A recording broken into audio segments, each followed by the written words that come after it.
Exodus chapter 12. The Lord said to Moses and Aaron in Egypt, "This month is to be for you the first month of your year. Tell the whole community of Israel that on the 10th day of this month each man is to take a lamb for his family, one for each household. If any household is too small for a whole lamb, they must share one with their nearest neighbor, having taken into account the number of people there are. You are to determine the amount of lamb needed in accordance with what each person will eat. The animals you choose must be year-old males without defect, and you may take them from the sheep or the goats. Take care of them until the 14th day of the month, when all the members of the community of Israel must slaughter them at twilight. Then they are to take some of the blood and put it on the sides and tops of the doorframes of the houses where they eat the lambs. That same night they are to eat the meat roasted over the fire, along with bitter herbs and bread made without yeast.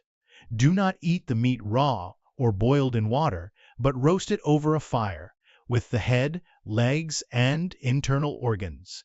Do not leave any of it till morning. If some is left till morning, you must burn it.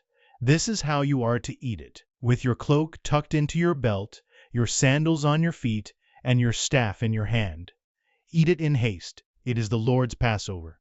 On that same night I will pass through Egypt and strike down every firstborn of both people and animals, and I will bring judgment on all the gods of Egypt. I am the Lord. The blood will be a sign for you on the houses where you are, and when I see the blood, I will pass over you. No destructive plague will touch you when I strike Egypt. This is a day you are to commemorate. For the generations to come, you shall celebrate it as a festival to the Lord, a lasting ordinance. For 7 days you are to eat bread made without yeast. On the first day remove the yeast from your houses, for whoever eats anything with yeast in it from the first day through the 7th must be cut off from Israel. On the first day hold a sacred assembly, and another one on the 7th day. Do no work at all on these days, except to prepare food for everyone to eat. That is all you may do. Celebrate the festival of unleavened bread, because it was on this very day that I brought your divisions out of Egypt.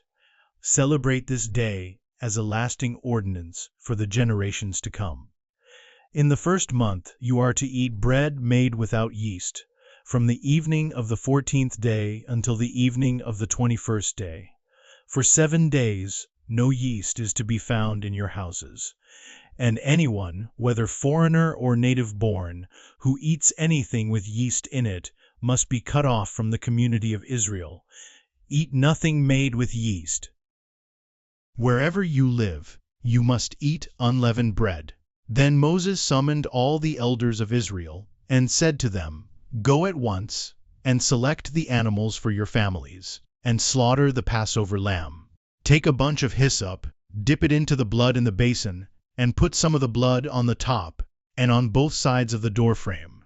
None of you shall go out of the door of your house until morning. When the Lord goes through the land to strike down the Egyptians, he will see the blood on the top and sides of the doorframe, and will pass over that doorway, and he will not permit the destroyer to enter your houses and strike you down.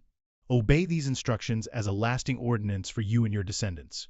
When you enter the land that the Lord will give you as he promised, observe this ceremony. And when your children ask you, 'What does this ceremony mean to you?' then tell them, 'It is the Passover sacrifice to the Lord, who passed over the houses of the Israelites in Egypt and spared our homes when he struck down the Egyptians.'" Then the people bowed down and worshipped. The Israelites did just what the Lord commanded Moses and Aaron. At midnight, the Lord struck down all the firstborn in Egypt, from the firstborn of Pharaoh, who sat on the throne, to the firstborn of the prisoner, who was in the dungeon, and the firstborn of all the livestock as well. Pharaoh and all his officials and all the Egyptians got up during the night, and there was loud wailing in Egypt, for there was not a house without someone dead. During the night Pharaoh summoned Moses and Aaron and said, "Up, leave my people, you and the Israelites. Go, worship the Lord as you have requested. Take your flocks and herds, as you have said, and go, and also bless me." The Egyptians urged the people to hurry and leave the country, for otherwise, they said, "we will all die." So the people took their dough before the yeast was added, and carried it on their shoulders in kneading troughs wrapped in clothing. The Israelites did as Moses instructed and asked the Egyptians for articles of silver and gold and for clothing. The Lord had made the Egyptians favorably disposed toward the people, and they gave them what they asked for. So they plundered the Egyptians. The Israelites journeyed from Ramesses to Succoth. There were about 600,000 men on foot, besides women and children. Many other people went up with them, and also large droves of livestock, both flocks and herds.